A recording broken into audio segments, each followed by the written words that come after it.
जय श्री कृष्ण। जी जय राम जी की। जय राम जी की। बताओ। गुरु जी, मेरे ससुराल में एक माता रानी है, उन पे ना अंडा और शराब चढ़ती है, लेकिन वो मैं चढ़ाती नहीं हूँ तो सब मेरे को डांटते हैं। मुझे ना गुटखा भी छूने से घृणा होती है, नफरत होती है। तो कोई ऐसे मेरे साथ कुछ दुर्घटना हो जाती है ना, तो ऐसे बोलते हैं इन्होंने माता रानी का अपमान कर दिया इसलिए हो गया है। तो अंडा और शराब चढ़ाना माता रानी का कौन सा सम्मान है? कौन लोग चढ़ाते हैं? वहीं चढ़ती है ससुराल में। तो शराब भी चढ़ाते हैं? हाँ, मैं मना करती हूँ, मैं ऐसे बोलती हूँ मैं आपकी माता रानी को मानूंगी, पूजा करूंगी, तो लेकिन ऐसी कौन सी माता रानी है जो शराब? वो लोड़ी माता जी। अरे भाई, कोई भी माता जी शराब क्यों मांगेंगी और अंडा क्यों मांगेंगी? और ये अपने लिए चढ़ाते और खाते हैं और नाम देवी देवताओं का लगाते हैं। सुनो तो सही, मैं ऐसे बोलती हूँ ना, तो ऐसे बोलते हैं अपनी अपनी चलाती है। और ऐसे मेरे साथ कोई दुर्घटना हो जाए या आपकी बहू अपनी चलाती है। अरे दुर्घटना कुछ नहीं होती बेटा। अब बताओ कि आपकी सास है? नहीं, तो वो कहाँ चली गई? वो मुझे मिली ही नहीं। कहाँ चली गई? मेरी सास तो है। अरे सास की सास नहीं है, कहाँ गई? गुजर गई। तो उनसे अपनी सास से कहना कि जब तुम रोज शराब और अंडा चढ़ाती हो तो तुम्हारी सास मर काहे गई? बोले तुम मर ना जाओ इसलिए मैं नहीं चढ़ाती।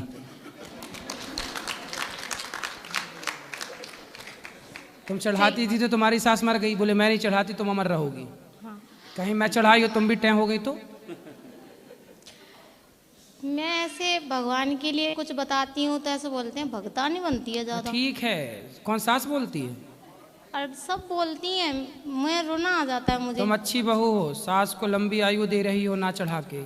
और ऐसे मैं आपसे गुरुदक्षा लेके गई हूँ ना, तो मायके रहती हूँ खूब करती हूँ, यहाँ रहती हूँ तो खूब करती हूँ, ससुराल में नहीं कर पाती। सब कहती हैं ज्यादा पूजा ढोंग प्रपंच कोई बात करती नहीं, है। ससुराल में आप गुप्त रूप से भीतर भीतर अंदर अंदर श्रीमन नारायण का जाप करो। नहीं, अंदर अंदर ये भी करती हूँ। और ऐसे पूजा करते समय घर में जो कैसी पूजा होती है ससुराल वाली, तो उसमें मेरा जय श्री कृष्णा जय श्री नारायण निकल जाता है, हर पूजा में निकल जाता है। तो बोलती है इसलिए इसकी पूजा नहीं लगती, कृष्ण भगवान का नाम लगा देती है बीच में। तो वो किसका नाम लेती हैं सास? मतलब जिसकी पूजा करो जिसका नाम लो, मैं जिसकी पूजा तो वो करती भगवान हूँ। श्री कृष्ण की भगवान को नहीं मानती क्या? मानती हैं पर लेकिन ऐसी ही करती हैं, दिल से नहीं करती कभी हैं। ले आना, समझाएंगे आपकी सास को। ऐसे बोलती हैं वो तो। क्या?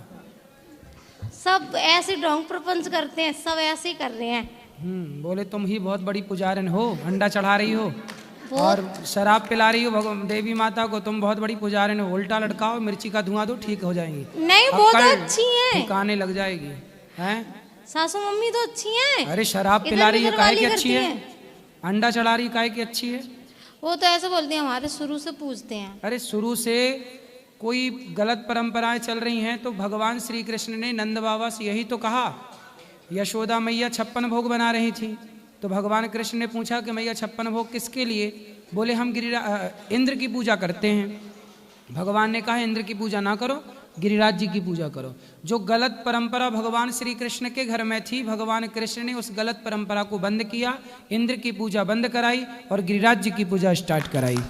तो गलत परंपराओं को तो भगवान भी बंद कर रहे हैं, इंद्र की पूजा बंद कराई, तब ना इंद्र गुस्सा होकर पानी बरसाए। लेकिन फिर भगवान ने रक्षा की, तो आपके रक्षक जब गलत परंपराओं को बंद करेंगे तो भगवान आपके रक्षक होंगे। ऐसे ही मैंने बोला था, यही मैंने सुनाया था। और मैंने कि जब शुरू में जब अपना अच्छा काम करते हैं तो ऐसे कृष्ण भगवान ने कराई थी तो कितना आंधी तूफान आया, पर बाद में तो सही हुआ। अगर हम गलत परंपरा बंद करते हैं तो वो अपने चालू रखने के लिए ऐसा देती हैं, कष्ट करते हैं। कोई नहीं देता ये ऐसे सब। बोलती हैं, वो शराब मेरी नहीं कौन चलेगी। मांगता है भाई? देवी के नाम पे खुद सास शराब तो नहीं पी रही तुम्हारी? नहीं लाए देवी के नाम पे खुद डकार जाए। लेकिन गुरुजी ये वीडियो जाना नहीं चाहिए। कहाँ सास तक पहुंच गई? नहीं फिर स्वामी जी डांटेंगे। कौन? सास को ले आना मेरे पास, मैं समझाऊंगा। स्वामी जी डांटेंगे तो? हैं? पति देव डांटेंगे तो? पति कहाँ है? बाहर ही खड़े हैं। लाए हैं? कहाँ बात कर? राधे राधे गुरु जी। क्या नाम है आपका? नंदू। नंदू, सबका बंधु। ठीक है ना। सुनो नंदू, जी सर। ये बताओ, हाँ। आपके घर में देवी माता को अंडा वंडा चढ़ता है? नहीं प्रभु, हमारी एक जैसे लोड़ी माता है, ठीक जिसे है। जिसे आप लोग भी जानते हो, जैसे नटनी के नाम से जानते हो उसे। ठीक जो है। राजा नल की पत्नी थी, ठीक है। तो वो हमारे लिए पूजनीय है। माइक पास लो। हाँ, तो वो पूजनीय हमारी। हाँ पूज्य तो है, माँ भगवती की पूजा तो करो, हम मना थोड़ी कर रहे हैं। नहीं। हम ये पूछ रहे हैं आपसे कि क्या उन्हें अंडा शराब भी चढ़ती है? हाँ जी, ऐसे चढ़ती है जैसे कि उनके पति राजा थे, राजा नल, जो कि दारू वारू शराब वराब राजा महाराजा खाते पीते थे। राजा नल हाँ जी। और दमयंती? नहीं नहीं, नटनी के नाम से जानते हो ना। भाई राजा नल जो हुए हैं वो तो नल बहुत अच्छे धर्मात्मा राजा थे। नहीं प्रभु, महाराज जी थे, लेकिन जो अरे वो चलो यहीं से। सुनो, तो मतलब राजा नल भले अपनी खड़े हो जाओ, राजा नल भले अपनी पत्नी को शराब मांस ना दी हो, पर आप लोग काहे खिला रहे हैं उनको? नहीं प्रभु, ऐसा है ना, जैसे कि उनकी पत्नी के पेट में बच्चा था। हाँ। तो जैसे कि राजा नल कैसे मतलब कुछ जानकार थे, कैसे बंगाल के जैसे कुछ जानकार रहते हैं, जो जादू पिछले जन्म में से कुछ पक्षी बना देते थे। तो जैसे राजा जी क्या मतलब जैसे बोले थे कि शायद ऐसा मुझे ज़्यादा ध्यान नहीं याद नहीं है, कुछ ऐसा ही कुछ मुहावरा था कि मैं ऐसे मतलब, हाँ ये सब नहीं। खड़े हो जाओ। ऐसे एक रानी थी पहाड़गढ़ की, वो मतलब ऐसे ये बोल रहे हैं ना जादू टोना करते, तो राजा नल ने उनकी रस्सी तोड़ दी थी, जो देवी माता है ना, तो उनके पेट में बच्चा था और उनके पति जो शेर था वो पिंजरे में फिर मर गया। तो इसलिए ये बोलती हैं मतलब कि ये शेर की वजह से तो शराब चढ़ती है जो राजा थे, और अंडा तो जो उनके शेर कहाँ शराब पीता है? और उनके जो गर्भ में बच्चा था वो अंडा था, तो इसलिए।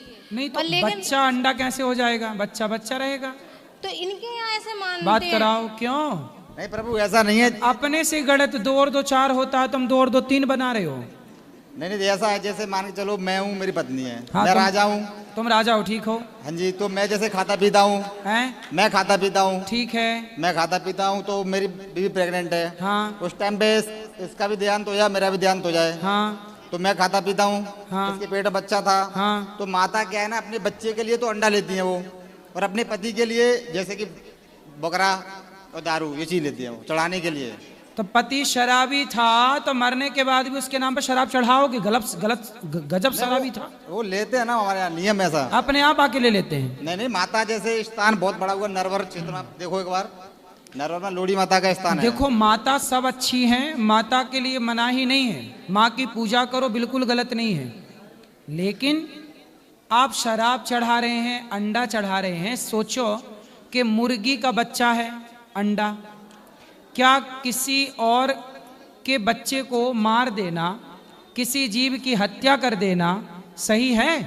अब प्रभु रघुकुल री सदा चली आई, प्राण जाए परंपरा चली, वो हाल हो गया। हमारी परंपरा चल रही है, नहीं तो परंपरा यदि गलत चल रही है तो क्या उस गलत परंपरा को रोकना आपका धर्म नहीं है? बिल्कुल धर्म है। फिर गलत परंपराएं हैं तो हम मनाते रहें? हम सनातनियों के यहाँ होली, दीपावली, दशहरा, इतने बड़े बड़े त्योहार आते हैं, क्या किसी भी त्योहार में पशु की बलि चढ़ती है? बोलो नहीं।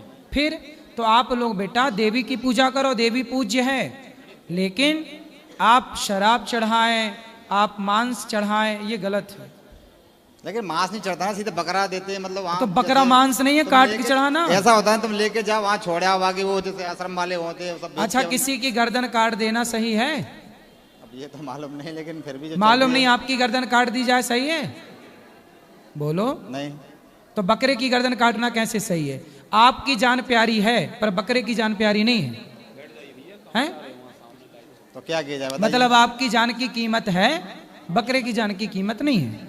तो लेकिन हमारे क्षेत्र में ना सारे सब में मतलब सबका ही नियम ऐसा है भाई, वहाँ माता का ही नियम ऐसा है। मतलब सारे लोग गलत यदि चल रहे हैं तो ये तो भेड़ चाल हो गई ना।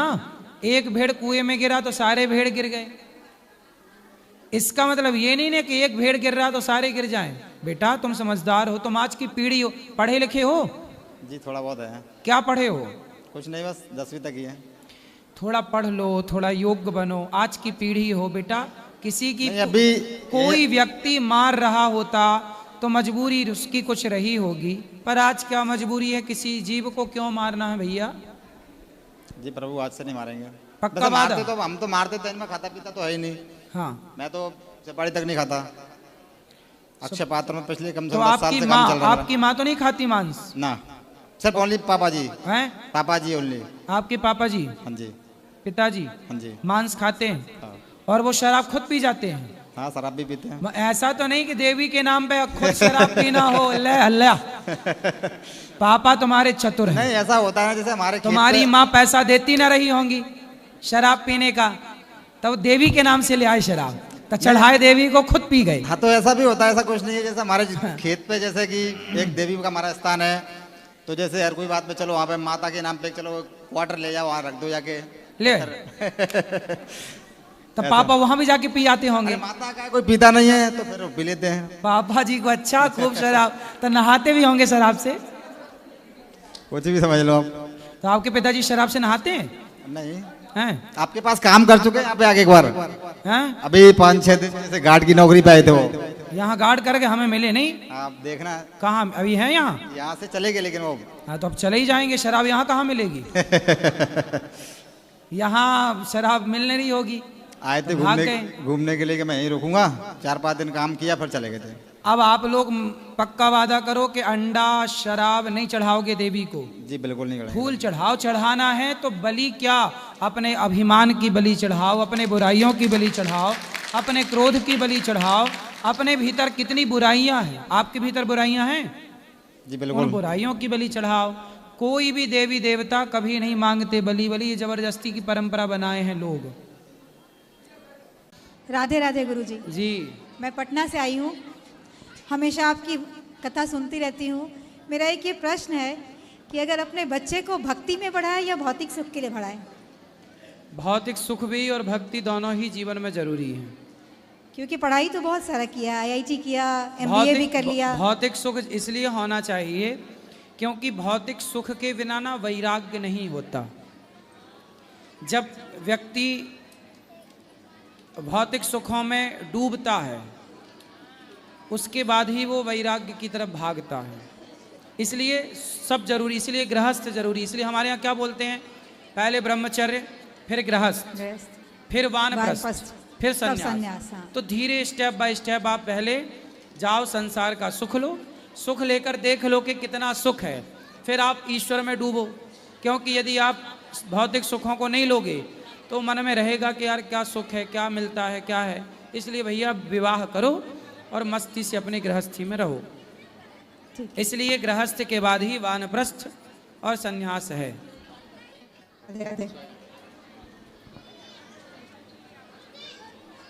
गुरु जी आपको चरण स्पर्श। जी, हम भी पटना से आए हैं। अच्छा, मेरा एक जनरल प्रश्न है। कौन सा प्रश्न है? हाँ, जनरल सामान्य, अच्छा, सबों के लिए। जर्नल, कि हाँ जी, ठीक है। कि विद्यार्थी के लिए किस चीज़ पर ध्यान देना चाहिए, भक्ति पर कि अपने पढ़ाई पर? पढ़ाई ही भक्ति है उसकी, पढ़ाई। एक थोड़ा में- सत्संग करता रहे, भगवान के प्रति श्रद्धा, सूर्य भगवान को जल चढ़ाना इत्यादि छोटे काम जो हैं, जो जो सामान्य काम है, जो हम सनातनियों को सूर्य भगवान को जल चढ़ाना अनिवार्य ही है, ये सब करते रहना चाहिए और पढ़ाई ज़्यादा मन लगा के करना चाहिए। एक मेरे मित्र हैं, पटना में क्लास 1 अफसर हैं, और एक ही बेटा है उनका। पढ़ाई पर वो बेचारे फादर हैं, वो बहुत ध्यान देते हैं, लेकिन कहते हैं हमसे कि मेरा बेटा जो है ना भाग्यवादी है। कोई जोशी उनको कह दिया है कि तुम बहुत अच्छा बनोगे, क्लास 1 अफसर बन जाओगे, लेकिन वो कहते हैं कि बेटा कभी पढ़ता ही नहीं है। हाँ, हम सेटिस्फाइड नहीं हैं। इसलिए इसी मैं में- कहता हूँ कि ज़्यादा कुंडली उंडली ना दिखाओ, हाँ हाँ, मन लगा के काम करो। जो बनना पहले से आपको बता दिया जाए कि आपको ये बनना है, तो आप बिल्कुल नहीं बनोगे, क्योंकि आप सोचेंगे कि अब तो बनना ही है तो मेहनत क्यों करना। जी इसलिए जश्न पहले ना हो। हाँ, यदि पहले जीत का जश्न हो जाएगा तो जीतोगे ही नहीं। इसलिए पहले जीत की तैयारी हो, जीत की मेहनत हो, जश्न मनाए दूसरे, आप जश्न ना मनाओ। आप तो केवल मेहनत करो, कार्य करो। अभी अभी हमारे मित्र ये सब सुन रहे हैं जी। आपको सुन रहे हैं। वो पूछे थे कि आप जाइएगा तो जो एक क्वेश्चन कीजिएगा। चंद्रगुप्त मौर्य का हाथ देखा चाणक्य ने। जी देखो। चाणक्य ने कहा कि आप तो सम्राट बनोगे बेटा। चंद्रगुप्त नाचने लगे, बोले मैं सम्राट बनूंगा। चाणक्य बोले कि तू सम्राट बनेगा, उसके आगे एक लाइन और लिखी है। क्या लिखी है बताओ? तो हाथ देख करके चंद्रगुप्त का चाणक्य ने कहा कि जब तुम्हारे सिर का पसीना पांव तक पहुंचेगा, अर्थात तुम कड़ी मेहनत करोगे, तब तुम्हारी हाथ की रेखाएं जो हैं वो सार्थक होंगी, सफल होंगी, वरना लिखा रह जाएगा। यदि मेहनत नहीं करोगे तो लिखा हुआ लिखा रह जाता है। उस लिखे हुए को भी साकार बनाने के लिए कड़ी मेहनत करनी पड़ती है। मेहनत ना करें, काम ना करें तो बिना काम के भगवान भी भगवान ना कहलाएंगे। भगवान भी काम करते हैं, नहीं करते काम? जी भगवान भी काम करते हैं। काम करते हैं जी। बिना काम के कोई है तो वो बिल्कुल निकम्मा है। निकम्मा। इसलिए काम करिए, सफलताएं बाद का विषय है। हम मेहनत करें, जो मेहनत कर रहे हैं वो सफल हैं, और जो भाग्य के भरोसे बैठे हैं वो परेशान हैं। भाग्य के भरोसे बैठना परेशानी है। कर्म करना, मन लगा के ईमानदारी से आगे बढ़ना। आपको गुरुजी हम डेली यूट्यूब पर देखते मैं हैं। कभी कुंडली उंडली नहीं दिखाता किसी को। मैं खुद अपनी कुंडली किसी को नहीं दिखाता, और ना कुंडली पे बहुत ज़्यादा परेशान होता। कुंडलियों का अपना काम है, वो अपनी जगह सही होंगी, पर मेरा मानना है कि मेरी मेहनत, मेरे ग्रह नक्षत्र ठीक कर सकते हैं। मेरी मेहनत सब करे।